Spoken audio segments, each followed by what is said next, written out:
Dharma Guns, je sais pas comment dire, c'est une espèce de film gothique poétique, un peu très sensoriel.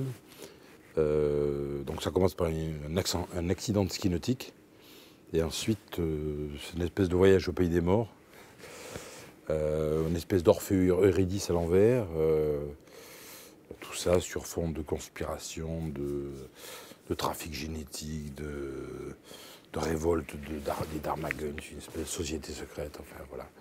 Et c'est un film en noir et blanc, tourné en 35 mm. Donc voilà. J'ai voulu mourir pour revivre. Et donc c'est...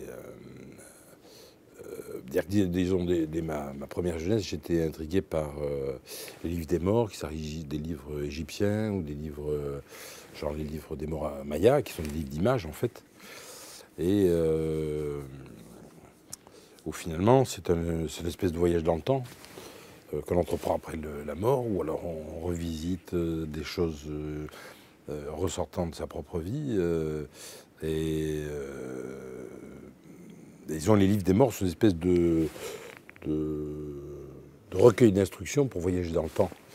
Et il faut faire attention, car tous les préjugés, les mauvaises interprétations peuvent vous être fatales.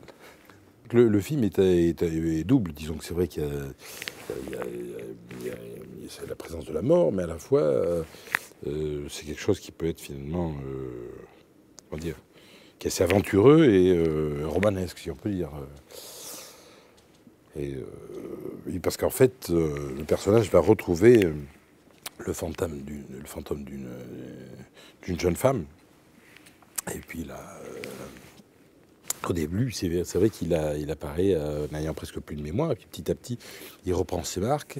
Le film est en 3 temps, et il découvre que finalement tout le monde se moque de lui.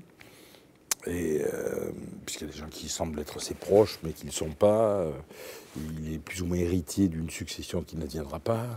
Et puis le dernier acte, c'est le cap canaveral, c'est le décollage vers un autre monde. Voilà. Donc en fait, aussi le film peut être interprété de façon simple, comme une espèce d'interzone entre le moment où il rentre dans le coma et le moment où il disparaît définitivement. Voilà. J'ai fait plusieurs films en noir et blanc. Je n'ai fait en fait qu'un film totalement en couleur. J'ai fait 2 films avec un peu de couleur, un peu de noir et blanc, comme celui-là où il y a des monochromies, il y a des apparitions de fugitifs de couleur, comme pour rappeler la réalité et interroger sur ce qui est vrai, ce qui est faux. Et il faut reconnaître que je crois que c'est Julien Gras qui disait le cinéma a été inventé au départ de façon parfaite. C'est-à-dire que c'est le noir et blanc et le cinéma muet. Et c'est vrai que je suis très attaché disons que j'ai redécouvert assez jeune le cinéma muet, qui me semble être une période de très très grande vitalité. Ensuite, il y a le cinéma parlant qui arrive, où finalement c'est du cinéma dialogue, où la liberté de langage s'évanouit considérablement. Et quand j'ai commencé à faire des films, il me semblait que nous étions la 3e génération, la synthèse. On pouvait faire des films, des silent movies bruyants, avec du bruit, de la musique, etc. Et puis d'un autre côté, c'est vrai que comme j'avais pas de télévision, la coproduction, c'est un budget vraiment modeste. Alors c'est vrai que c'est l'idéal pour la croix des regards, pour les visages, pour la déterritorialisation. Alors même si ça revient à peu près au même coût que tourner en couleur, c'est beaucoup plus économique au niveau de la qualité artistique. Disons, de seul coup, la décoration est plus simple. Si on a 3 voitures sombres, c'est 3 voitures noires. On va pas avoir des chaussures rouges au lieu de vertes, etc. Et puis c'est vrai que ça sert extraordinairement la photogénie des acteurs, je trouve.